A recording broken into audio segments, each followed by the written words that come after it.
Welcome to Herd Around the Barn, where we talk about farmed animals, about food, and about changing the world one bite at a time.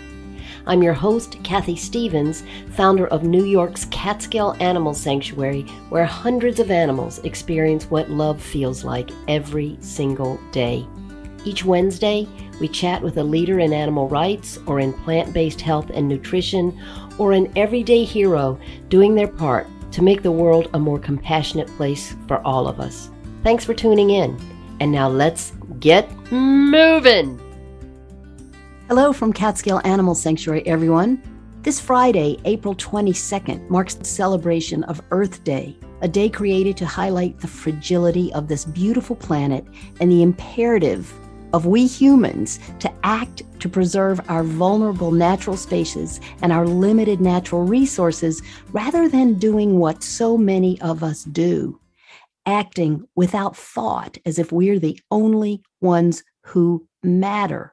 We're all paying the consequences of that behavior as we never have before. Join us today for a conversation between myself and podcast producer Clare O'Brien and be inspired to make change on behalf of a planet that needs you now more than ever. Stick around. So, hello, Clare. Good morning. And why don't you take it away? Good morning, Kathy. Thank you so much for having me again, especially for our big Earth Day episode. So let's kind of start with the basics of climate change. And unfortunately, it's become very politicized. How would you define climate change? What does climate change mean to you as an individual and as an animal sanctuary activist? Climate change really just signifies any weather change that has been brought about by human behavior. Vicissitudes in weather are, of course, normal, but what we have been experiencing for the last 50, 60 years that's only escalating today is not at all normal and is brought about by our behavior and can only be changed by a change in human behavior. So that's what I mean by climate change, which of course is interchangeable with global warming. What do you think is the danger of the term being tossed around so much? I know, you could turn on any sort of news from Fox News to CNN to the Today Show, and people will say climate change. Do you worry that the meaning is being lost and thus people don't care as much? It's kind of just another phrase. I worry that we're actually not talking about it enough. There are two factions, the climate change deniers who are invested in the status quo, and which boggles the mind because climate change is literally going to destroy this planet and its inhabitants. And then there are the people who are concerned and are talking about it. But I honestly don't think we're talking about it enough. And more importantly, we certainly are not doing enough. So I hear you that we've become inured to it in the same way that we have with COVID. It doesn't strike the fear of God in us like it used to.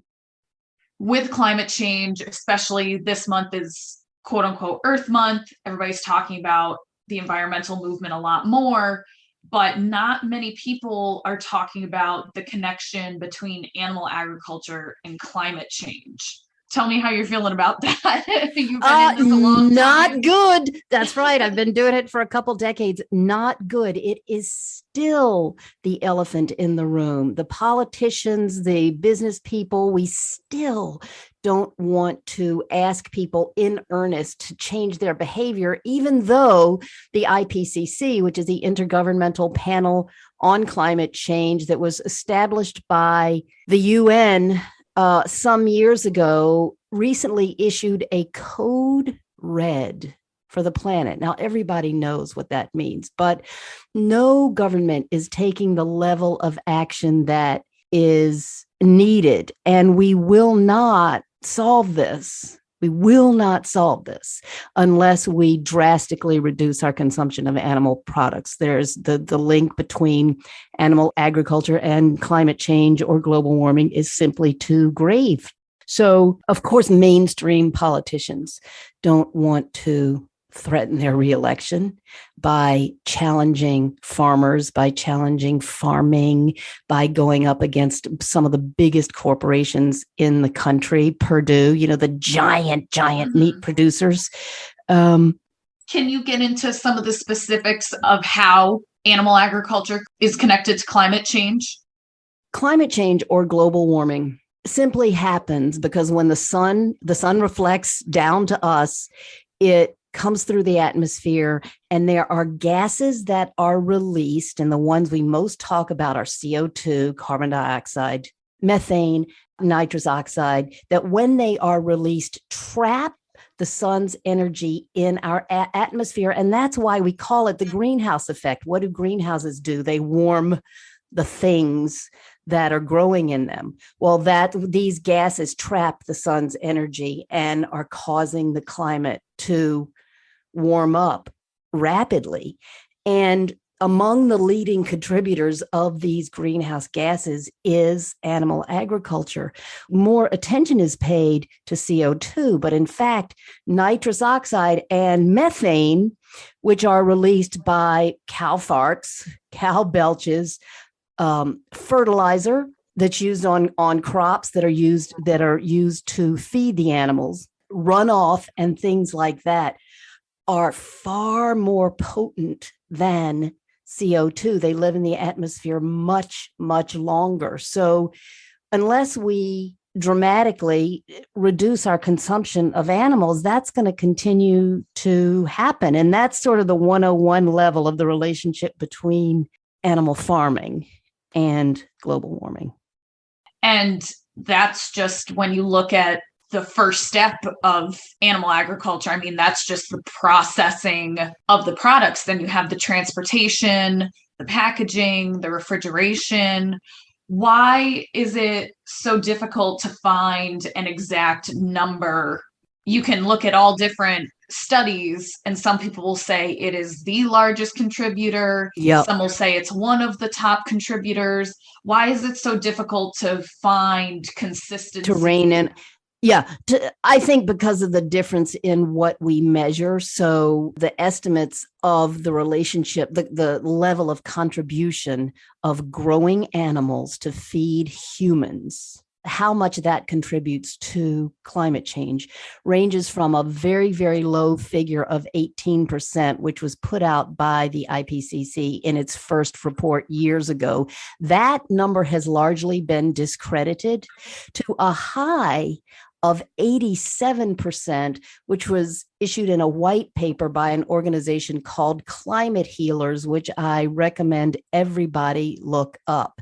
And if you're truly looking at how growing animals to feed humans, growing tens of billions of animals every single year to feed a human population that's estimated to be 10 billion by mid-century, then you can't just calculate how much methane is released and how much nitrous oxide is released. You must also say how much energy, how much CO2 is being created in the processing of these animals at these massive slaughterhouses. How much refrigeration, as we were talking about the other day, Claire, once you chop that animal into various parts that are going to be consumed by people, then you've got to refrigerate those parts. You've got to refrigerate the carcass before it gets cut up. Then you've got to refrigerate the cut up parts. Then you've got to refrigerate the truck that gets it to the grocery store. Then you've got refrigeration in the grocery store. And then you've got refrigeration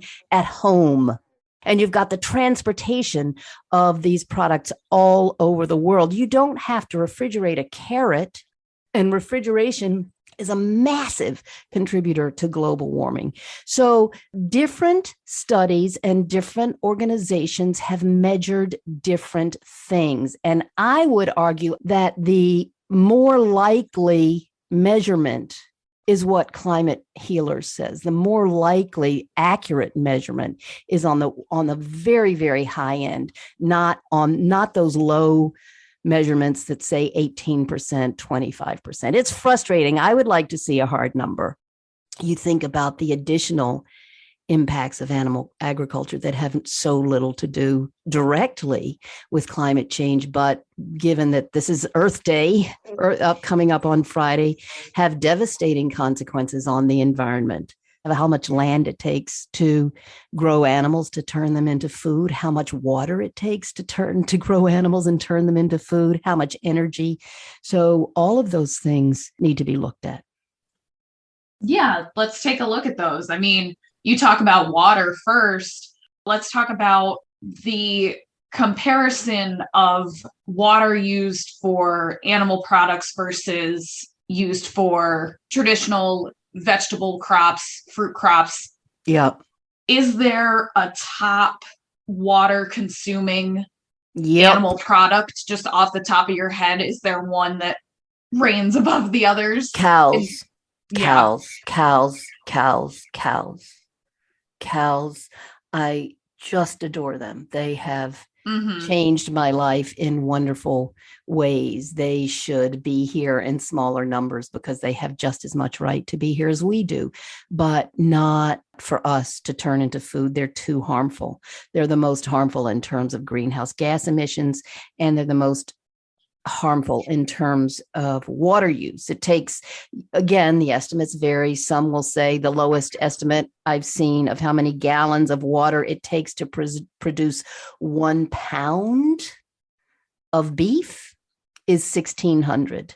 The more typical figures I see are 1,800 and 2,500 gallons to produce 1 pound of beef or meat, 1 pound of meat from cows, as opposed to less than 50 gallons on average to produce a pound of vegetables. And keep in mind, Claire, that it's not only because this is Earth Day, let's move a little bit beyond a narrower conversation that we're having about climate change to also look at the other impacts of animal agriculture on the only planet we've got. Remember our T-shirt last year that said there is no planet B? Elon Musk might want there to be a planet B, but right now, there's no habitable planet B. So animal agriculture is the leading cause of everything from deforestation, taking down our beautiful and life-giving forests, to desertification, to erosion, to species extinction, the number one cause of water pollution, the number one cause of dead zones, massive areas in our lakes and oceans that are so choked with nitrogen runoff from farms that they can't support life. There is a powerful little activity that I often reference, and we will put it in the show notes because you can do this with your children at home or in school, called the Earth as an Apple. And it takes an apple and a knife. Those are the only tools you need to represent the Earth. Slices the apple into 4 even quarters because 3/4 of our Earth, of this planet, is water. And then you say to your audience, this quarter of land is what must sustain all of us. And then you begin to slice and dice because of that 25% of our planet that is Earth, that is land. Some is desert, some is ice, some has been taken up by infrastructure, by housing.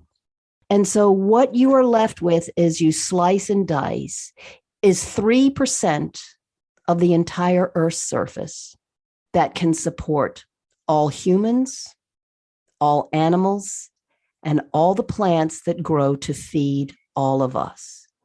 And we are expected, again, to be 10 billion people by mid-century. The Earth cannot grow to feed increasing numbers of humans. And given that it takes 15 to 20 times the amount of resources, natural resources, to feed a meat eater as it does a plant-based eater, and growing animals to feed humans is the leading cause of all those things I just mentioned, then good Lord Almighty, given that we do not need these products. We do not need meat or cheese for our health. And in fact, there's a hugely growing body of evidence and nutrition scientists and doctors who say not only do we not need them, that a plant-based diet is far healthier. If we know these things to be true, and these animals are the greatest contributor, or if you're conservative, one of the greatest contributors to every environmental challenge that we're seeing, then why on earth would we continue on this path of self-destruction? I guess not only is it the production of cow-based meat, but also milk. Can we talk about the impact of dairy milk versus other alternatives? The milk lobby is so powerful and has convinced our generation and the ones before us, and to a lesser extent, the ones that will be coming after us. Milk is declining in popularity, dairy milk. But historically, those lobbying groups and their big advertising dollars have actually convinced us that we need milk for our health, when in fact, many of us are lactose intolerant. And there is a link between dairy milk and so many physical, not only diseases, but sort of chronic health conditions. So there's that human health aspect, but the amount of water that it takes to create a gallon of dairy products or a gallon of milk or create dairy products compared to how much it takes to produce plant-based milks is tremendous. And if you think about the concept of milk, cows are really the middleman in this, or the middle woman, because it's the female cow, in this delivery system. We take massive amounts of energy and massive amounts of land and massive amounts of water to create one cow, and we then steal her baby and subject her and her baby year after year to that trauma. And then we take the product intended for her baby and turn it into milk. Whereas if we turn oats into milk or soy into milk, then the milk is being delivered directly to us, to the consumer. We're not growing this animal and using all the resources required to grow this animal. The animal is an unnecessary step completely. So I would urge people who are listening and who are still consuming dairy, let's link. There are lots of interesting charts out there, Claire. So this is a reminder to both of us to link in the show notes to some of the charts where people can easily look up and at a glance compare the usage of energy, land, and water required by animal product A, B, C, and D as compared to plant A, B, C, and D. Now that we understand how animal agriculture is tied to climate change, let's talk about Earth Day itself. As we said, it's Friday, it's April 22nd. This year is the 52nd anniversary of Earth Day, started back in 1970. Can you talk a little bit about some of the key events, legislation, protests that have kind of brought us to where we are now? Yes, I'll try. I am not a historian, but I'll pick out sort of the big bookmarks. It was way back in the 60s that Lyndon Johnson's advisors started talking about a greenhouse effect. So that was quite a long time ago.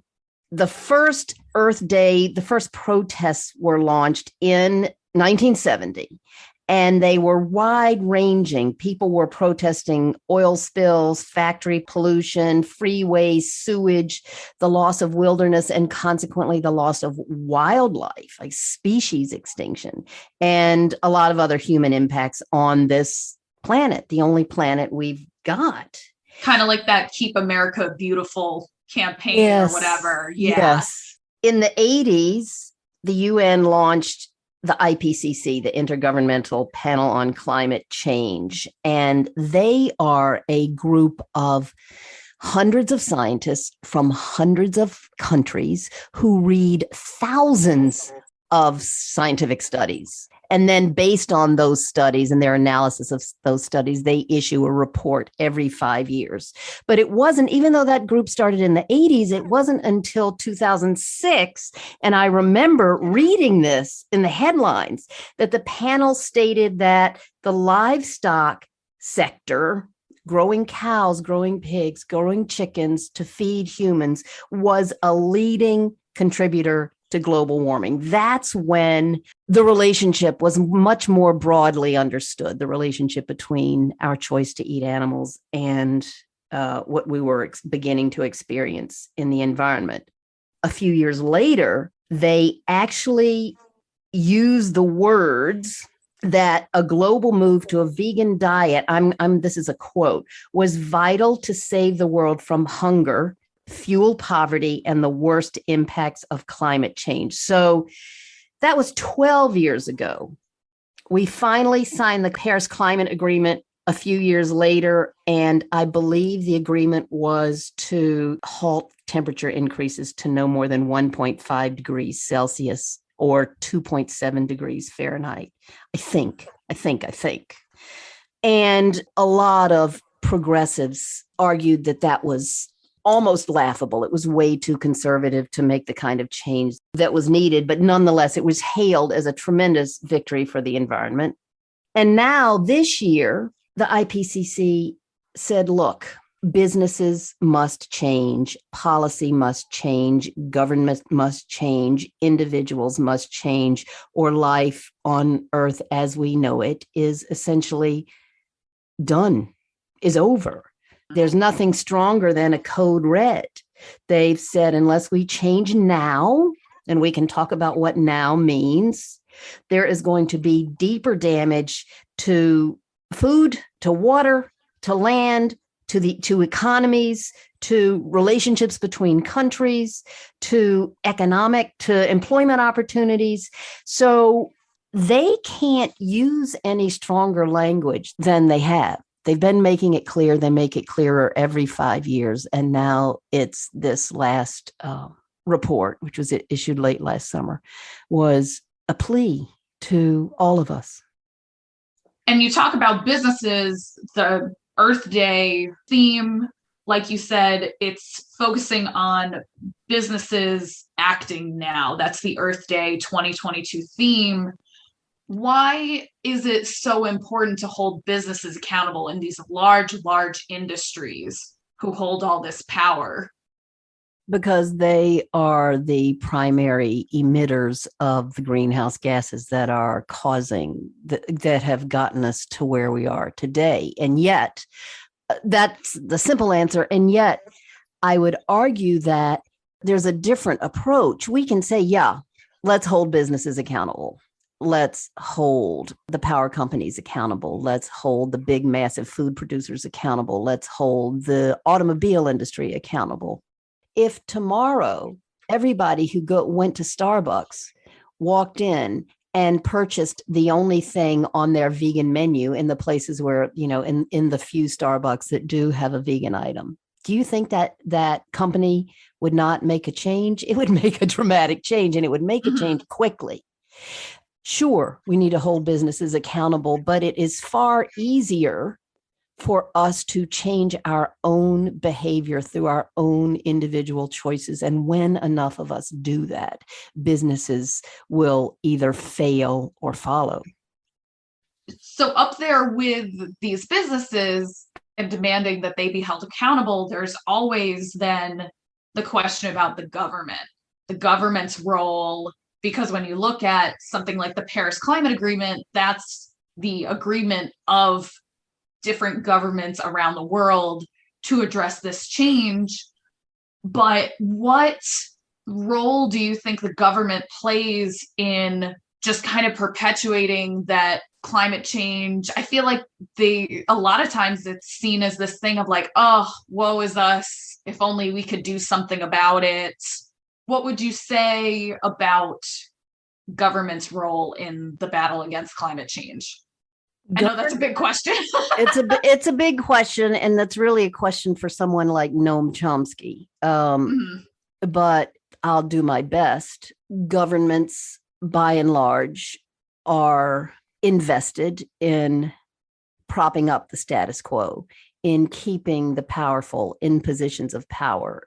There's some wonderful books. Foodopoly is one of them. Meat-onomics is another one that talk about the relationship between politicians and heads of corporations, and they wash each other's hands. They scratch each other's backs. And so we can wait for governments to change, but by and large, they are not agents of change, and they change only when we demand that they change. And, there's a horrifying example of what I'm talking about happening right now, where in response to the atrocities, the genocide that Russia is perpetrating in Ukraine, we've stopped buying from Russia.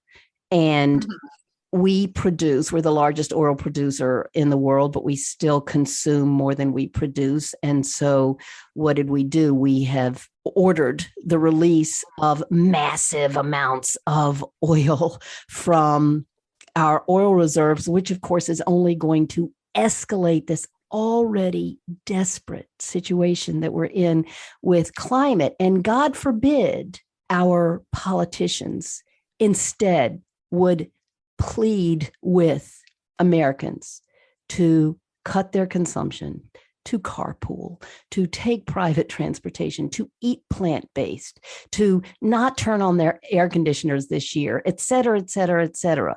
Instead, they just have done the simple thing that is going to have an even more devastating consequence for the planet. So change will not happen if we wait for politicians to take bold action.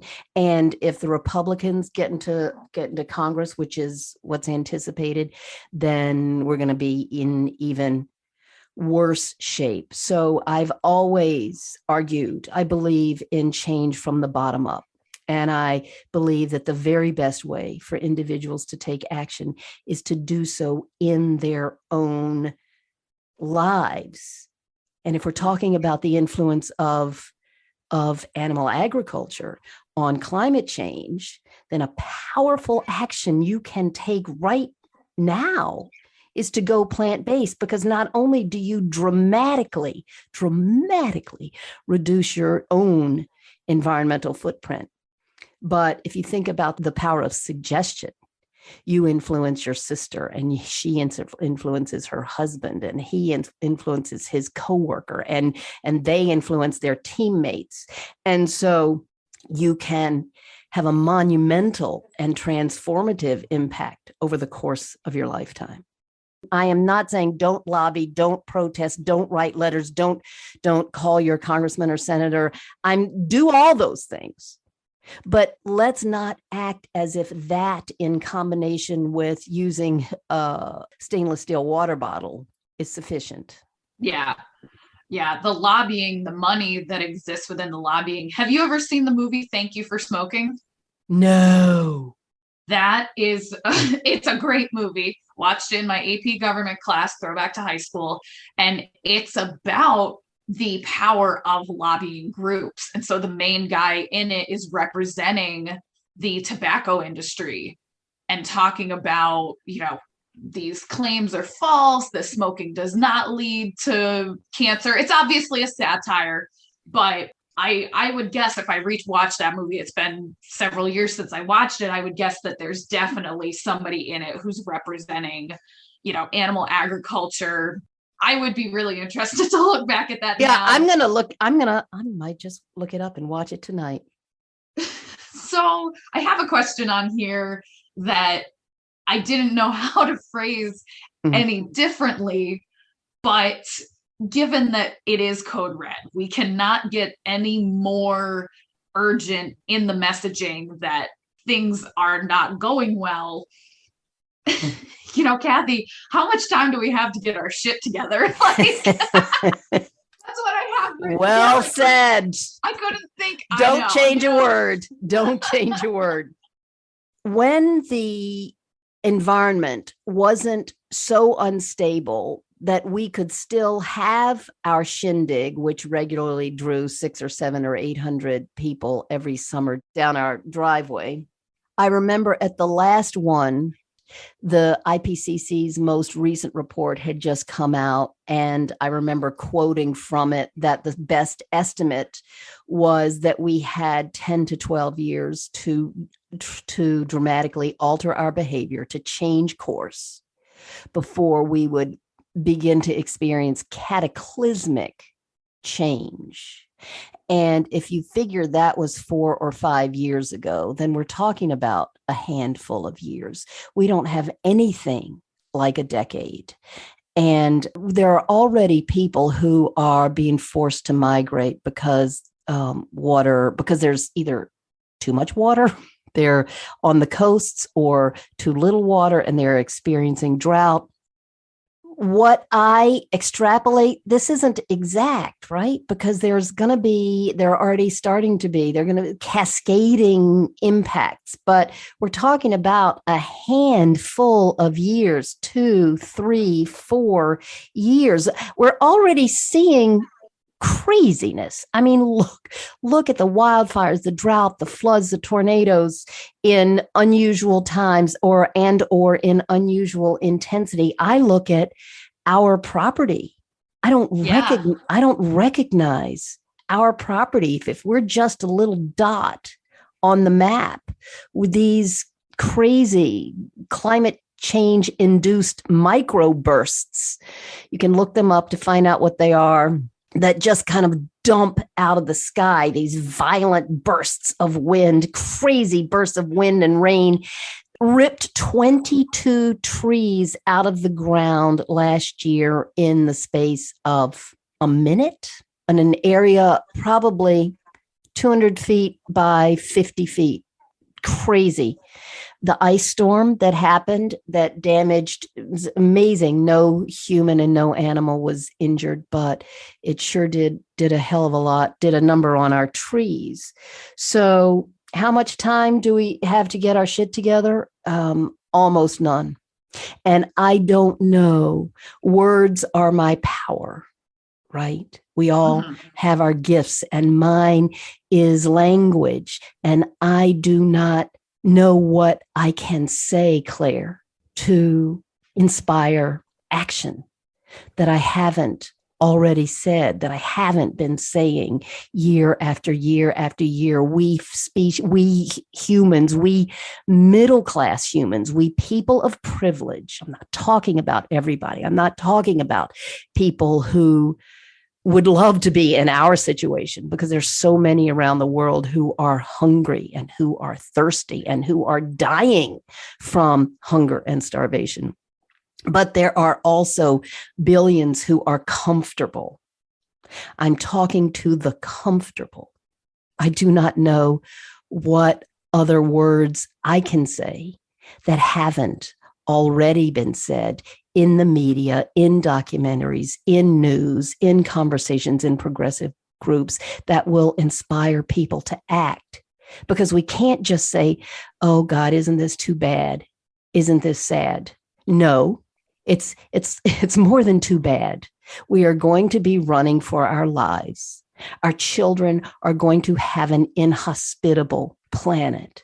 And if that doesn't strike the fear of God in people and inspire people to change their behavior, I don't know what will. Is it really going to take a tree falling on your house, or your well running dry, or you going to the grocery store and not being able to select food because there's been such water scarcity? What is it going to take? And I fear that we are so selfish. We are so focused on our day-to-day lives that not enough of us are taking responsibility for changing this. We caused it. The sum total of our individual actions have brought us to this point. And it is the sum total of our individual actions moving forward, starting now, that are determining the future for this beautiful planet and everyone on it. Absolutely. Do you think the issue with creating actual change and going against climate change, do you see it as a generational thing as well? Because I think about people my age, I'm 24, that this has always been a conversation for people my age and even younger. Do you think that, especially people like in the government, the Senate has an average age of what, 65? It's a generational thing that they're kind of seeing it as like, well, we're not going to see the impacts of it because we're already 100 years old, that I'm just curious your thoughts. I think that if we look at the history of social change movements in the world, particularly in this country, they're the ones I know best. It has been younger people who have spearheaded change. Certainly not only younger people, but often younger people are at the forefront. And in part, I think this is practicality. When you're older, what are you doing? You're raising families. And so I have the profound respect for people like Greta Thunberg, and I love her, blah, blah, blah. Yes. Like if you just, because politicians, you just do hear a lot of blah, blah, blah and see very little meaningful change. However, it's a convenient excuse, and I reject this. It is a convenient excuse to look toward the young people and say, it's up to them. Every generation does that. It is a cop-out. It is inexcusable. Social change is hard. It requires everyone. If it is just the young people demanding it, change will not happen. We've gotten ourselves into a mess, and it's up to every single one of us to say the planet is on its knees. The planet is pleading. And what can I do, whether I am 9 or 90? There is something meaningful that I can do. Beyond Earth Day, what do you want to say to wrap up this episode for anybody who's thinking, oh my gosh, I'm only one person. Where should I start? What should I read? What should I watch? Yep. What is out there? What can I do? Kind of, send us off with some homework, Kathy. All right. Remember the Margaret Mead quote? Everybody has read this somewhere. It's something like, never think that a small group of committed citizens cannot change the world. Indeed, they are the only ones that ever have, or it's something like that. That quote inspires us to action, and we often feel overwhelmed and we often feel powerless. But again, it's humans who have brought us here. It is humans who will get us to a different place. Look at the documentaries, Cowspiracy. Just Google climate change. We'll send you, how about this, Claire? How about if we select some of our favorites and put them in the show notes so that people can click around. I'm also going to be doing our virtual sanctuary at 1:00 on this tomorrow, Thursday, in celebration of Earth Day. And we are going to show you the change that has happened on our little piece of the globe. And we're going to do that Earth as an Apple activity. And if I can get my act together, I can't promise this, but if I can get my act together, I'd like to do a little giveaway as well. So hope to see you all on Thursday. Thanks for tuning in, and thanks for your plant-based journey, which I encourage you, if you haven't begun, to begin today. Happy Earth Day, everyone. Happy Earth Day. Thanks, Claire. Thank you. Have a good one. You too. Thanks for listening. If you enjoyed the show, we hope you'll subscribe, share it with friends, and review it wherever you get your podcasts. To learn more about the work of Catskill Animal Sanctuary, or to book an in-person visit or a stay at our beautiful bed and breakfast, go to casanctuary.org. Have a beautiful day and see you next week.